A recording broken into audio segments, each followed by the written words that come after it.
ये कहाँ खबर देख लिया आप? अरे सारी खबरें, सब न्यूज, ये सब चीज़ें हैं, सब ये असलियत है, ये सारी बातें। महंगाई का कोई मामला नहीं। जो 1 लाख की गाड़ी ले रहा, 100 रुपये डीजल पेट्रोल अगर चला रहा है तो कमा भी तो रहा है उससे। गरीब है तो मत लो गाड़ी, कोई जरूरी थोड़ी है। कमाई उतना नहीं हो रहा है। कमाना कहाँ से? गाड़ी से कौन कमाता?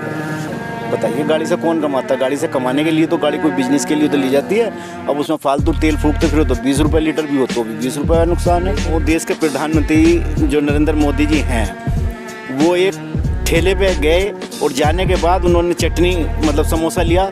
समोसे में ठेले वाले ने कहा कि सर चटनी कौन सी डालूं?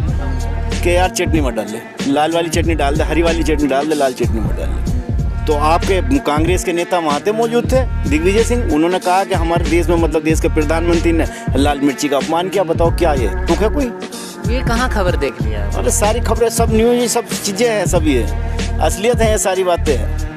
अभी जो हरिद्वार में जो हुआ था धर्म संसद के नाम पर जो गंद फैलाया गया है, क्या है वो कह रहे थे कि ख़त्म कर दो 20 लाख आबादी को। कहाँ कोई इस तरह के केस नहीं, ये सब एक अफवाह। सर वीडियो आ गई है सामने, देख रहे, सब झूठ होती हैं वीडियो। अभी मैं आपको कत्लों के केस दिखा दूँ कि आपको ये हिंदू मार रहा है, ये मुसलमान मार रहा है, लेकिन कुछ नहीं है, वो नकली काम होते हैं सब, वो एक अफवाह फैलाने का, बीजेपी को बदनाम करने का। अच्छा, कहाँ देखा आपने? हमने देखा, दिल्ली में देखा। वही जान रहे, कौन से खबर में देखा है? खबर में सब, सारी खबरों में है, हमारे पास सारी न्यूज है। कौन सा चैनल देखते हैं? चैनल मैं नहीं देखता, हम तो मीडिया में रहने वाले आदमी हैं, टाइम चाहे चैनल देखने की जरूरत ही क्या है। ड्यूटी पे जा रहा है वो हो तो गया। उसकी सैलरी में भी इजाफा हुआ है? नहीं हुआ है, बिल्कुल हुआ है। लोगों की, और खास करके पिछले 2 साल में, कोरोना की वजह से एक तो नौकरियां बहुत ज़्यादा गई है, नई भर्तियां रुकी पड़ी है। आपके उत्तर प्रदेश में भी एसएससी की भर्ती जो है 2018 के बाद से हुई ही नहीं। उत्तर प्रदेश के सरकड़ा गांव में हम लोग मौजूद हैं, जो कि धामपुर विधानसभा में पड़ता है। कुछ लोग हमारे साथ मौजूद हैं जो कि इलेक्शन के ऊपर बातचीत हम करना चाहेंगे इनके साथ में कि क्या लग रहा है, किसके तरफ वोट इस बार जाने वाला है, कौन सत्ता में वापस आएगा। तो सर अपना नाम बता दीजिए। मेरा नाम अमजद अली। अमजद अली, इसी गांव से संबंध? इसी गांव से रहने वाले निवासी सरकड़ा चिकरा। आपका नाम अंकल? हाजी साजिद अली। हाजी साजिद अली जी। और आपका? मोहम्मद सईद। मोहम्मद सईद जी हाँ। आप क्या काम करते हैं? मैं बिजनेस करता हूँ, गाड़ियों के, अपना ट्रेवल्स का काम है। अच्छा, टूर एंड ट्रैवल का काम है। क्या लग रहा है इस बार किसकी सरकार आने वाली है?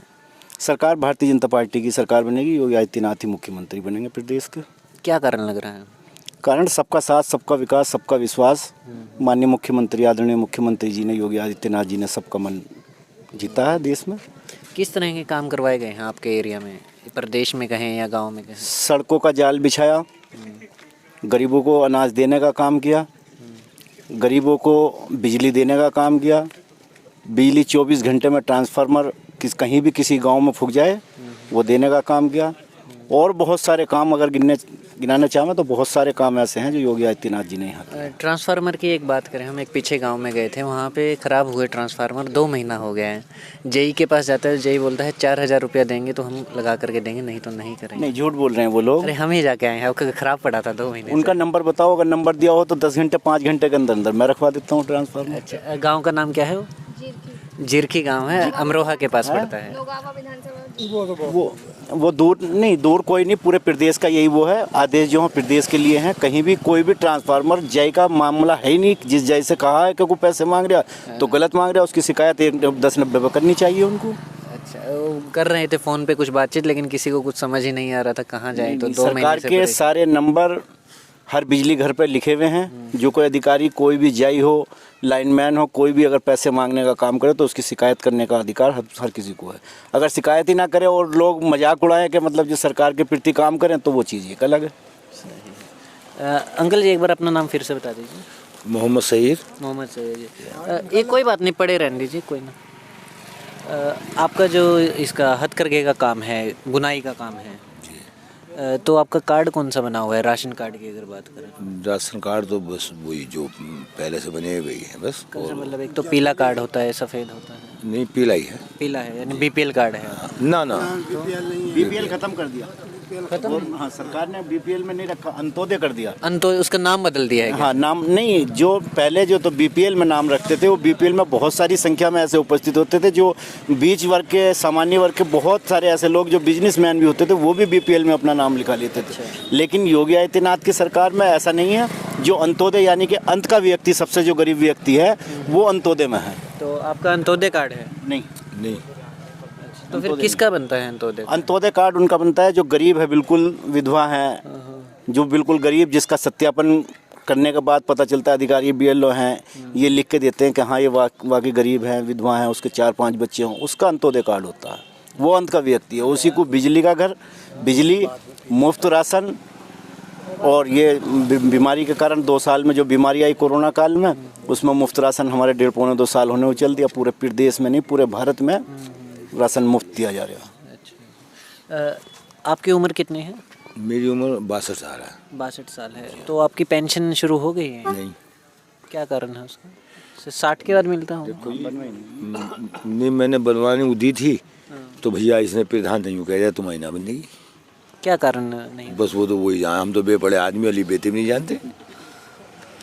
हकीकत ये है, हम अली बेते भी नहीं जानते। हमने उनसे क्या, उन्होंने मना कर दिया, हमने बात खत्म हो गई।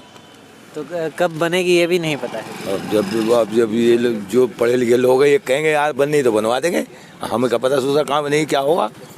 वैसे उसके तहत आपके और यार दोस्त हैं उनका बना हुआ? हाँ बना हुआ है। अब एक ने जो है जो वो छापता है, उसने मुझसे कल परसों करी थी बात, मुल्ला जी तुम अपना आधार कार्ड दो, आपके पेंशन में बनवाऊंगा। उसने ये बात कही थी मुझसे, तो मेरा आधार कार्ड जो था हाथ नहीं लगा। बहरहाल मैं कल आज में दे दूंगा उसे। उसने कहा मैं बनवाऊंगा आपकी पेंशन। अच्छा, कौन कौन खड़ा हो रहा है इस बार आपके यहाँ पे अलग अलग पार्टी से? न मैं नहीं बता पाने का। आप बताइए। कौन सी पार्टी से? सभी अलग अलग पार्टी से बता दीजिए। हमारे भारतीय जनता पार्टी से माननीय विधायक जो मौजूदा विधायक हैं वही दोबारा खड़े हो? वही दोबारा। अभी तो संभावित प्रत्याशी, सभी प्रत्याशी संभावित हैं, लेकिन उन्हीं का ही टिकट जो और उनका लग रहा है सीट निकाल सकते हैं। और जो समाजवादी से हैं, पहले भी हमारे 2 बार मंत्री रह चुके हैं, माननीय मूलचंद चौहान जी, वो रहेंगे। और बसपा से बहुजन समाज पार्टी से डॉक्टर कमाल अहमद, शेरकोट के निवासी रहने वाले। 2 रुपये में तो दिक्कत लगा। क्या चीज़ है? अच्छा, बच्चा पैसे मांग रहे हैं दे दो उसको, नहीं तो तंग कर देगा। और बसपा से कौन है, क्या नाम है? हाजी डॉक्टर कमाल अहमद। हाजी कमाल। तो मुख्य रूप से 3 पार्टियां ही चल रही है। है। कांग्रेस का क्या है? आप पार्टी के भी फैसल वारसी साहब संभावित प्रत्याशी हैं, आम आदमी पार्टी। आम आदमी पार्टी से, और MIM से असदुद्दीन सिद्दीकी से भी, और एडवोकेट लईक अहमद हैं वो BRK के। अच्छा, 4-5 लेकिन मेन 3 पार्टियों का ही दबदबा लग रहा है कि इनमें से कोई एक जाएगा। इनमें से हाँ, भारतीय जनता पार्टी जीतेगी। सही। अंकल अपना नाम बताइए। हाजी साजिद अली। क्या काम करते हैं? बस अब तो मैं कुछ भी नहीं करता, तो बस बच्चे करने लगे अब। अच्छा, क्या काम करते हैं बच्चे? बस वो जैसे यहीं पे हैं, एक तो प्रधान जी के साथ रहते हैं, और जो थोड़ा मोड़ा काम कर लेते हैं, वैसे जैसे सड़क बनवाने का काम कर ले। खेती में अपने यहाँ पे कौन से मुख्य रूप से फसलें हो रही है गाँव में? यहाँ गन्ने का काम मेन है। गन्ने का। और गेहूं का कितना है? गेहूँ का तो बहुत कम है, कम है। 1-2%। तो कैसा सही मिल जा रहा है रेट आसपास? क्या गन्ने का रेट? गन्ने का रेट तो मिल है यहाँ पे, मिलों में जाता है रेट। अच्छा। हाँ, क्या रेट चल रहा है? 350 रुपये, 350 हो गए, अब 25 रुपये बढ़ गए। तो टाइम पे मिल जाता है गन्ना गिरते ही? बस 20-22 दिन के बाद ही मिल जाता है। 20-22। पहले की दिक्कत आती थी भाजपा में ही कि साल 1.5 साल तक रुका रहता है पैसा। नहीं, वो पहले की सरकारों का भ्रष्टाचार था। अब ऐसी दिक्कत नहीं है। 4-4.5 साल के कार्यकाल में अब तो 15 दिन में पेमेंट हर किसान को उपलब्ध कराया जाएगा। ये अभी बता रहे हैं कि पिछले 5-6 महीने में हुआ है, लेकिन उससे पहले नहीं। कुछ मिले ऐसे पिछले, उसका आखिर में रोक लेते हैं, आखिर जब हो जाता है आखिर उनका, के टाइम पर तो रुक आखिर के टाइम पर रुक जाता है 1-8 महीने के। हाँ। आखिर का मतलब क्या समझे? जब आखिर में गन्ना पड़ता, मई का टाइम होता, आखिर में गन्ना पड़ता है ना, बंद होने का समय, उस टाइम पर रुक जाता है। चीनी सेल ना होने का कारण मिल वाले रोक लेते। तो ज़्यादातर जो किसान हैं गन्ने पे निर्भर कर रहे हैं। हाँ, ज़्यादातर किसान जो यहाँ गन्ने पे निर्भर करता है, निर्भर ही गन्ने पे है। गन्ने पे करते हैं। अच्छा, एक बड़ी समस्या आ रही है, बात जब भी ये कहा जाता है कि बीजेपी को हम दोबारा वोट देंगे, लेकिन उसमें समस्या ये आ रही है कि महंगाई बहुत ज़्यादा हो गई है हर चीज़ में। पेट्रोल डीजल है, गैस के जो दाम है, गैस मुफ्त में बांटे हैं लेकिन लोगों के पास भरवाने को पैसा नहीं, 1000 रुपया हो गया। महंगाई का कोई मामला नहीं। जो 1 लाख की गाड़ी ले रहा, 100 रुपये का डीजल पेट्रोल अगर चला रहा है तो कमा भी तो रहा है उससे। गरीब है तो मत लो गाड़ी, कोई जरूरी थोड़ी है। कमाई उतना नहीं हो रहा है। कमाने कहाँ से? गाड़ी से कौन कमाता? बताइए, गाड़ी से कौन कमाता? गाड़ी से कमाने के लिए तो गाड़ी कोई बिजनेस के लिए तो ली जाती है। अब उसमें फालतू तेल फूकते फिर तो 20 रुपये लीटर भी हो तो भी 20 रुपये का नुकसान है। लेकिन गाड़ी का मतलब खाली कार से ही नहीं है। जो मोटरसाइकिल पे डेली कहीं पे जॉब पे जा रहा है, ड्यूटी पे जा रहा है, वो हो तो गया। उसकी सैलरी में भी इजाफा हुआ है? नहीं हुआ है। बिल्कुल हुआ है लोगों की, और खास करके पिछले 2 साल में, कोरोना की वजह से एक तो नौकरियां बहुत ज़्यादा गई है, नई भर्तियां रुकी पड़ी है। आपके उत्तर प्रदेश में भी एसएससी की भर्ती जो है 2018 के बाद से हुई ही नहीं है। तो कमाई तो बहुत ही कम हो गई है, जिसकी वजह से जीडीपी भी गिर रही है। कमाई किसी की कम नहीं हुई, कमाई का प्रभाव तो पड़ा है, काम पर प्रभाव पड़ा है कोरोना काल की। उससे हर घर में एक बीमारी आ जाओ, घर में जिसके बीमारी हो जाती है एक दफ़ा को, उसके घर में बजट अगर उसके शादी का रखा हो, उसके भात का रखा हो, उसके किसी भी तरह का कोई बजट अगर घर में रखा हुआ है और उसके घर में कोई बीमारी लग जाए तो वो सारा बजट उसमें गड़बड़ा जाता। यही देश का हाल हुआ। फिर देश में 2.5 साल में काम हुआ, 2.5 साल के से पहले कहाँ काम हुआ? 2.5 साल ही तो काम करा सरकार ने अभी। अच्छा, ये कोविड में काम क्या? कोविड में तो वैक्सीन फ्री दी, गल्ला फ्री चल गया, कहाँ से देंगी सरकार? भाई 3-4 चीज़ों में तो निर्भर थे, तेल था, शराब थी और ट्रेन थी है, और क्या चला देश में? कोई चीज़ तुम जो सरकार को आमदनी हो तो उस चीज़ की कोई आमद का सरकार को कोई हिला थोड़ी था कोई। भाई इतना प्रदेश में 80 करोड़ लोगों को गल्ला, 15 करोड़ को गले को मुफ्त में, मतलब जो राशन प्रदेश में मिल गया, और पूरे भारत में 80 करोड़ लोगों को गल्ला मुफ्त मिल गया। कहाँ से आगा? खरीद रहे हैं 1800 रुपये, 2000 रुपये दे रहे हैं 2 रुपये किलो, और वो भी 2 रुपये किलो भी नहीं लिया अब तो कोरोना काल में। ये गल्ला मुफ्त दिया है। लेकिन 1800 तो कुंटल में जा रहा है। कुंटल में यहाँ 18, अब कुंटल में 200 रुपये है, तो फिर 1600 रुपये कहाँ से दिया सरकार ने? अच्छा, लेकिन हर एक सरकार का एक बजट होता है। अभी इसी में बात अगर बजट की आ गई है तो चलो समझ लेते हैं कि इफेक्ट इकोनॉमी का पड़ रहा है, लेकिन वहीं पे एक ऐसी संस्था बनाई गई प्रधानमंत्री के द्वारा, जिसको बाद में उन्होंने कह दिया कि भाई ये तो हमारी पर्सनल है, पीएम केयर फंड। उसके नाम पे बहुत बड़ा घोटाला देश में देखने को मिल रहा है, जिसकी जानकारी वो नहीं दे रहे। नहीं, कहाँ है घोटाला? जानकारी ही नहीं दे रहे। घोटाला सबसे बड़ा यही है। घोटाला है ही नहीं तो जानकारी देंगे कहाँ से? अच्छा, जब घोटाला है ही नहीं तो जानकारी देंगे कहाँ से? घोटाले आप देखिए। अब सवाल यही है कि आरटीआई के अंदर क्यों नहीं लेके आएंगे ना? अभी कोरोना से तो निमट जाऊँ। अच्छा, अभी तो कोरोना से नहीं निमट पा रहे, तीसरी लहर फिर तैयार खड़ी है। ये तो विपक्ष वालों का वो है कि मतलब जो दे नहीं रहे, क्या चीज़ का हिसाब नहीं दिया। पूरा बायोडाटा जो 5 साल का पिछले 14 से 19 तक का था, जो पुरस्कार जहाँ से वितरित किए थे सबकी नीलामी करा के प्रधानमंत्री ने यहाँ के गरीब कल्याण कोष में दिए। कौन से पुरस्कार? जो पुरस्कार विदेशों से मिलते थे। क्या मिला है पुरस्कार? किसी ने टोपी पहने, किसी ने तलवार दी, किसी ने गदा दिया, किसी ने जूते दिए, किसी ने मोजे दिए, जो कुछ भी दिया सब कुछ रखा हुआ था और सबके सामने उसकी नीलामी हुई। कहाँ देखा आपने? हमने देखा, दिल्ली में देखा। वही जान रहे, कौन से खबर में देखा है? खबर में सब सारी खबरों में है, हमारे पास सारी न्यूज़ है। कौन सा चैनल देखते हैं? चैनल मैं नहीं देखता, हम तो मीडिया में रहने वाले आदमी हैं। टाइम चैनल देखने की जरूरत ही क्या है? हमें तो सारी चीज़ें और सरकार की जो चीज़ें हैं सारी मालूमात हो, कोई वो थोड़ी है। एक और चीज़ जो लगातार इसी सरकार पे इल्ज़ाम लगता आ रहा है, कानून व्यवस्था की बात करें तो जो सामने आता है, लगा लीजिए जो सरकार के खिलाफ बोल दिया उसके ऊपर देशद्रोह का केस मढ़ देते हैं। ये कैसे समझ नहीं आ रहा है चीज़ें? जिस देश में आज हमारे देश में, पहले जब हमारे 47 में बंटवारा हुआ, उस टाइम पे जब पाकिस्तान और हिंदुस्तान का बंटवारा हुआ, उस टाइम पे यहाँ से 23% जो अल्पसंख्यक हमारे हिंदुस्तान में जो कम तादाद वाले लोग मुस्लिम या अल्पसंख्यक कहलाते हैं, वहाँ ऐसी अल्पसंख्यक कहलाए थे जो मुस्लिम जो हिंदू थे वहाँ पे। आज उनकी परसेंटेज देखो 3% रह गई, और जब हमारे भारत में जो अल्पसंख्यक रह गए थे वो 3% थे, यहाँ 23% हो गए। तो क्यों वो अत्याचार हुआ ना उन पर? नहीं, मैं सवाल कुछ अलग था। देशद्रोह का केस लगा दिया जाता है किसी के भी ऊपर, आंख बंद करके लगाया जा रहा है। उसी बात पे तो मार रहा था, वही तो बात कहना चाह रहे हैं मैं। लेकिन जब आदमी जब 23 जो 3% में थे वो 23% हो गए, जो 23% थे वो 3% हो गए।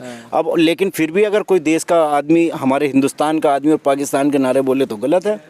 लगना चाहिए उस पर देशद्रोह का केस। भाई खा का यहाँ का रहे, पैन यहाँ का रहे, सब कुछ यहाँ, रहना सहना यहाँ, और नारे पाकिस्तान के लगा हुए, तो देशद्रोह का केस लगना चाहिए। तो खाली एक बल्कि जो पाकिस्तान का नारा लगा वो सब पाकिस्तान भेज देना चाहिए उसे। नहीं, कॉमेडियन है, उनके ऊपर केस हो जा रहे हैं कॉमेडी करने के ऊपर। बातों पे तो केस होता है ना, कॉमेडी कर रहा है एक मसला अलग है। अभी एक यहाँ पे देखिए, एक ने कॉमेडी किया, ठीक है, उसको करीब 2 महीने के आसपास जेल में रखा गया, केस भी बाद में जाके बनता है और फिर सुप्रीम कोर्ट से उसको बेल मिलती है। एक मिनट, वहीं पे दूसरी तरफ खुलेआम एक पर्टिकुलर कम्युनिटी को मारने की बात कही जाती है, केस तक नहीं बनता है उसके ऊपर। हालात बताइए आप। अभी जो हरिद्वार में जो हुआ था, धर्म संसद के नाम पर जो गंद फैलाया गया है, क्या है वो कह रहे थे कि ख़त्म कर दो 20 लाख आबादी को। कहाँ पर? हरिद्वार में धर्म संसद के नाम से हुआ था सर। कोई इस तरह के केस नहीं, ये सब एक अफवाह। सर वीडियो आ गई है सामने, देख लिए, सब झूठ होती हैं वीडियो। अभी मैं आपको कत्लों के केस दिखा दूं कि आपको ये हिंदू मार रहा है, ये मुसलमान मार रहा है, लेकिन कुछ नहीं है, वो नकली काम होते हैं सब, वो एक अफवाह फैलाने का, बीजेपी को बदनाम करने का काम। अच्छा, देश में प्रधानमंत्री को बदनाम करने का काम विपक्ष की पार्टी मतलब जो कांग्रेस ये काम करती है, इन्होंने किए हैं पहले ये काम, अब भी यही काम करती हैं। इसी में एक नित्यानंद के नाम से शायद है, अगर मैं नाम ठीक से जान पा रहा हूँ तो, धर्मगुरु ही अपने आप को धर्मगुरु थे बताते हैं। नित्यानंद जी। हाँ, हाँ, वो लगातार मुस्लिम के खिलाफ भाषण देते आए हैं। देखो कोई भी व्यक्ति किसके दिल में क्या है वो दे सकता, कोई भी आप कह सकते हैं किसी को भी। नहीं, लेकिन गलत है ना, एक कम्युनिटी को भड़का रहे हैं वो। गलत है, बता तो रहा हूँ मैं, कहने वो किसी को भी कुछ भी कह दो, लेकिन गलत है वो। गलत है तो अगर उसके वो ऊपर कार्रवाई क्यों नहीं करती? यही सरकार जो है कार्रवाई नहीं करती है। भाई हर आदमी के ऊपर कार्रवाई थोड़ी हो जाएगी। तो एक कॉमेडी कर रहा है लड़का, कॉमेडी लड़का कर रहा है, उसकी कॉमेडियन बात में मतलब ये जनता के प्रति मतलब जो कोई बात कहे, देश के प्रति कोई बात कहे, एक प्रधानमंत्री के प्रति। आज मैं एक आपको उदाहरण बताऊं, देश के प्रधानमंत्री जो नरेंद्र मोदी जी हैं, वो एक ठेले पे गए और जाने के बाद उन्होंने चटनी मतलब समोसा लिया, समोसे में ठेले वाले ने कहा कि सर चटनी कौन सी डालूं, कि यार चटनी मत डाल दे, लाल वाली चटनी डाल दे, हरी वाली चटनी डाल दे, लाल चटनी मत डाल दे।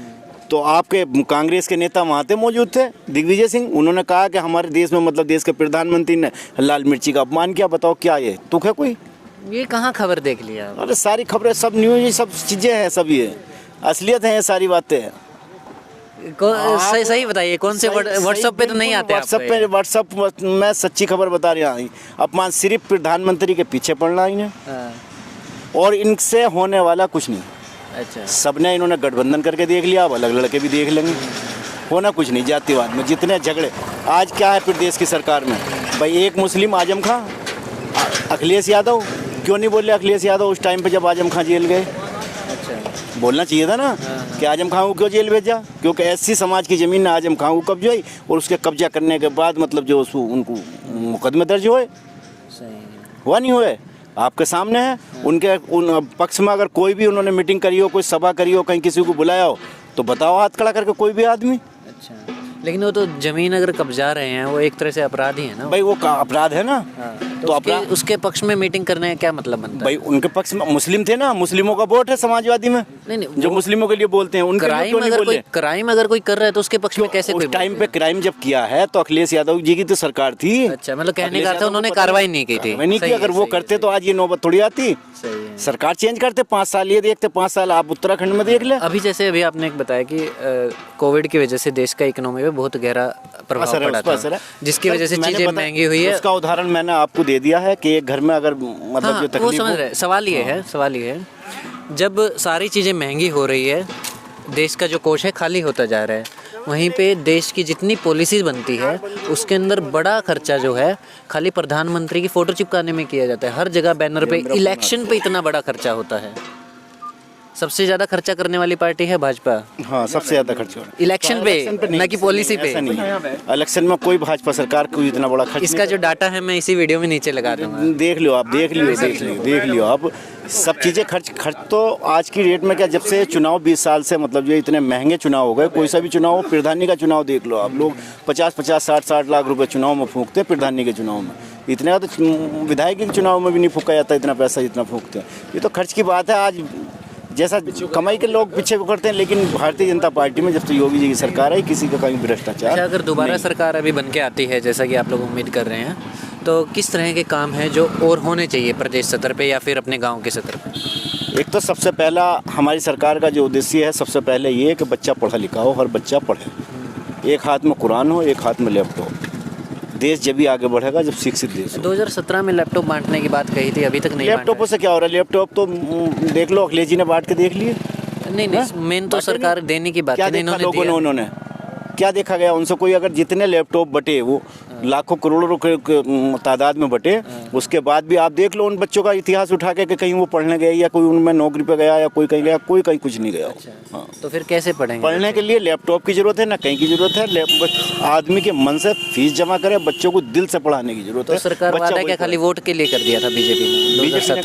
2017 के मैनिफेस्टो में लैपटॉप देने की बात है, कॉलेज में दे रहे हैं। जो पढ़ेगा बच्चा उसके लिए भी काम आएगा वो, लेकिन समाजवाद दिए ना अभी।